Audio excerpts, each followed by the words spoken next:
En anglais, il y a deux manières de dire l'heure. Il y a la manière digitale à gauche ou la manière analogique à droite. Celle de gauche, c'est super facile. Celle de droite, faut juste comprendre la logique. Alors tu vas me dire, moi j'ai juste besoin d'apprendre une manière, ça me suffit. Et c'est vrai, la première manière, c'est la plus facile et c'est celle que je veux que tu utilises à chaque fois quand c'est toi qui dis l'heure. Mais la deuxième manière, elle est tout aussi importante si tu veux comprendre l'heure que te dit ton chef, ton recruteur, ton collègue, parce que dans 50% des cas, eux, ils risquent d'utiliser cette manière. On commence par la manière la plus facile que je veux que tu utilises à chaque fois que toi tu dis l'heure. Tu commences par dire « il est ». Il est 10h, il est 20h, il est. It is.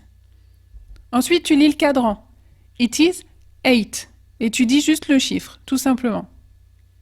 Tu continues avec les minutes. It is 8:20. Et si tu ressens le besoin de préciser à la personne qu'il est 8h20 du matin, tu dis It is 8:20 a.m. avant midi.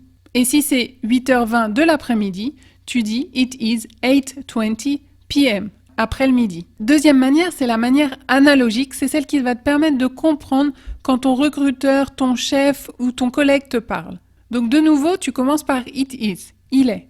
Ensuite, tu regardes où se trouvent les minutes. On est à 20 minutes. De quel côté se trouvent les minutes? Du côté gauche ou du côté droit? Et 20 minutes se trouvent du côté droit du cadran. La logique ici, c'est de dire que il était 8 heures pile, mais que maintenant, 20 minutes ont déjà passé 8 heures. C'est cette logique qu'on va exprimer en anglais.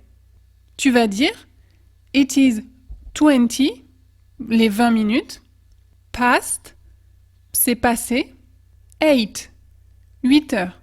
Les 20 minutes ont passé 8 heures. Et si tu veux préciser que c'est le matin ou l'après-midi, tu vas rajouter AM, le matin par exemple, avant midi. It is 20 past 8 a.m. 20 minutes ont passé 8 heures.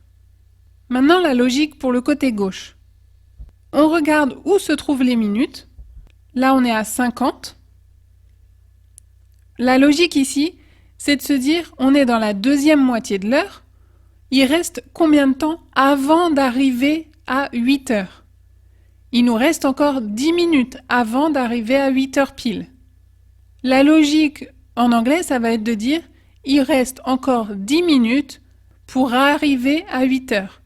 On va dire it is 10, to ça veut dire vers, aller vers quelque chose, 8. It is 10 to 8. Il reste 10 minutes pour aller vers les 8 heures. Et si tu veux préciser que c'est dans l'après-midi par exemple, tu vas rajouter PM.